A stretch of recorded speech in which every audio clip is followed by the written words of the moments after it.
সকল আপোনালোকৰ কাৰণে আজি এটা ইম্পৰ্টেণ্ট ভিডিঅ' লৈ আহিছোঁ।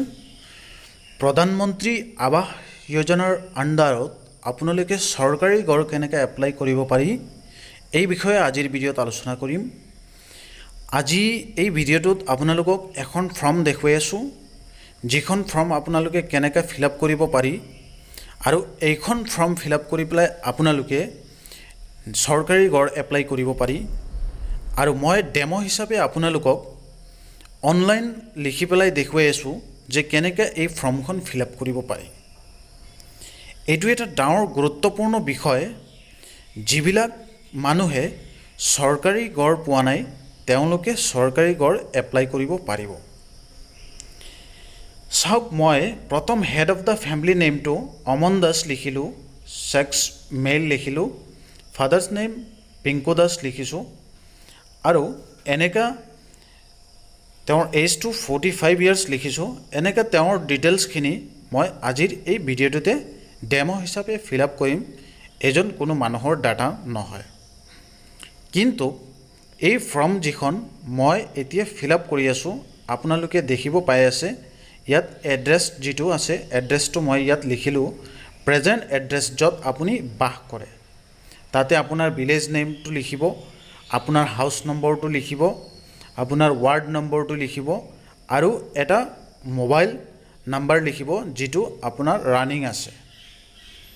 তাৰপিছত এইখিনি ডাটা যদি আপোনাৰ প্ৰেজেণ্ট এড্ৰেছ আৰু লগত পাৰ্মানেণ্ট এড্ৰেছটো মিলি আছে, একেই আছে, তেতিয়াহ'লে ছেইম লিখি পেলাই আপুনি এই পেজটো এৰি দিব পাৰিব। এইটো হ'ল 6 নম্বৰ পইণ্টছত আপোনালোকে এনেকৈ লিখিব পাৰিব। এতিয়া এই ফৰ্ম যিখন আপোনালোকে ইউটিউবত বহুত মানুহে ভিডিঅ' বনাই, বহুত ইউটিউবাৰে আপোনালোকক দেখুৱাই আছে, সেইকাৰণে মই আপোনালোকক এই ফৰ্মখন ফিল আপ কৰা দেখুৱাই আছোঁ। আৰু এই ভিডিঅ'টো স্কিপ নকৰিব, একদম শেষলৈকে চাই থাকিব, তেতিয়াহ'লে আপোনালোকে গম পাই যাব যে ইয়াতে খেল কি হৈ আছে। এতিয়া হ'ল ভোটাৰ ID কাৰ্ড নম্বৰ, যিটো আপোনাৰ ফেমিলিৰ মেম্বাৰ্ছ আছে তেওঁলোকৰ ডিটেইলছ ইয়াত ফিল আপ কৰি voter card number fill up কৰি আৰু তলত ৰিলিজন আছে ৰিলিজনটো চিলেক্ট কৰিব। তো এইখিনি কৰাৰ পিছত আপোনাৰ 1 নম্বৰ পেজটো ফিল আপ হৈ যাব। তেতিয়া আহিব আপোনাৰ 2 নম্বৰ পেজটো। 2 নম্বৰ পেজ যিটো আছে সেইটো খোলাৰ পিছত 2 নম্বৰ পেজত মই ডিটেইলছখিনি দেখুৱাম। এতিয়া কথা হ'ল কিছুমান মানুহে এই ফৰ্ম যিটো আছে, এই ফৰ্ম যিখন আছে এইখন ফিল আপ কৰি আপোনালোকক দেখুৱাই আছে আৰু কৈ আছিল যে এই ফৰ্মখন ফিল আপ কৰি পেলাই আপোনালোকৰ নিজৰ পঞ্চায়তত জমা দিব। এতিয়ালৈকে পঞ্চায়তত এইখন জমা দিবৰ কাৰণে কোনো নটিফিকেশ্যন অহা নাই আৰু এতিয়ালৈকে জমা লোৱা নাই। আপোনালোকে এইখন ফিল আপ কৰি আৰু নিজৰ ডকুমেণ্ট যিখিনি আছে Aadhaar card, PAN card, voter ID, bank account, এইখিনি আপোনালোকে একেলগ কৰি আপুনি ঘৰত মানে ষ্টেপল কৰি ৰাখি দিয়ক। যেতিয়া জমা দিবলৈ ডেট আহিব তেতিয়া আপোনালোকে গৈ পেলাই জমা দি দিব। এতিয়া কথা হ'ল মই বিভাগীয় কৰ্তৃপক্ষৰ লগত এই বিষয় লৈ কথা পাতিছোঁ আৰু চৰকাৰী আৱাস যোজনা যিটো আছে প্ৰধানমন্ত্ৰী আৱাস যোজনা, এইটোৰ কাৰণে এপ্লাই এইটো প্ৰচেছ নহয়। এইবিলাক যিবিলাকে এই ভিডিঅ'বিলাক বনাই আছে আপোনালোকক বিভ্ৰান্তি কৰি আছে, ভুল পথত আপোনালোকক লৈ গৈ আছে, যিটোৱে আপোনালোকক এটা সময়ত গৈ পেলাই প্ৰব্লেমৰে সন্মুখীন কৰিব। আৰু কিছুমান মানুহক এনেকুৱা ভিডিঅ' দেখুৱাই পেলাই কিছুমান কম্পিউটাৰ দোকানী বা কিছুমান মানুহে আপোনালোকৰ পৰা এটা পইচাও ইনকাম কৰি আছে। সেই যিখিনি বস্তু এইখিনি কৰিব নাপায়, কাৰণ সমাজত যিকেইজন মানুহ দুখীয়া আছে তেওঁলোকক চৰকাৰে অনুদানৰ ক্ষেত্ৰত তেওঁলোকৰ এখন ঘৰ নাই, তেতিয়া এখন ঘৰৰ ব্যৱস্থা কৰি দিয়ে। এইটো এটা ভাল স্কিম আৰু সেইটোৰ কাৰণে বহুত মানুহে ঘৰ পাই পেলাই উপকৃতও হৈছে।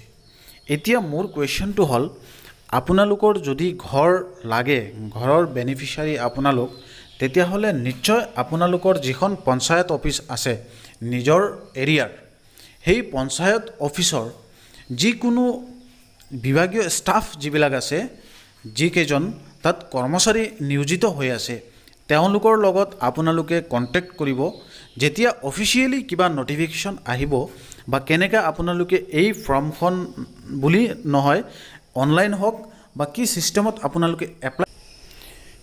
ছিষ্টেমত আপোনালোকে এপ্লাই কৰিব পাৰিব সেইসকল কৰ্মচাৰীয়ে আপোনাক হেল্প কৰিব আৰু আপোনাৰ এৰিয়াৰ যিজন ৱাৰ্ড মেম্বাৰ আছে যিজন নিৰ্বাচন খেলি পেলাই জিকিছে সেই ৱাৰ্ড মেম্বাৰজনৰ লগত আপোনালোকে যোগাযোগ কৰিব তেতিয়াহে আপোনালোকে এই বিষয়টোলৈ সঠিক ইনফৰমেশ্যন পাব আৰু এপ্লাই কেনেকৈ কৰিব পাৰি এই বিষয়লৈ তেওঁলোকে আপোনালোকক হেল্প কৰিব বন্ধুসকল আজিৰ ভিডিঅ'টো মই বনোৱাৰ এটাই উদ্দেশ্য যাতে আমাৰ যিবিলাক ভিউৱাৰ্ছসকল আছে বা সমাজৰ যিবিলাক মানুহ আছে তেওঁলোক যাতে কোনো বিভ্ৰান্তি নহয় সঠিক ইনফৰমেশ্যনটো পায় আৰু সঠিক ইনফৰমেশ্যন পাবৰ কাৰণে OLS অসম হোৱাটছআপ চেনেল আছে OLS অসম ইউটিউব চেনেল আছে OLS অসম ফেচবুক পেজ আছে গোটেইকেইটা আপোনালোকে ফ'ল' কৰি ৰাখিব যাতে মই সঠিক ইনফৰমেশ্যন আপোনালোকলৈ যেতিয়া আগবঢ়াওঁ আপোনালোকে যিকোনো এটা মাধ্যমৰ যোগেদি আপোনালোকে এই ইনফৰমেশ্যন কেইটা পায়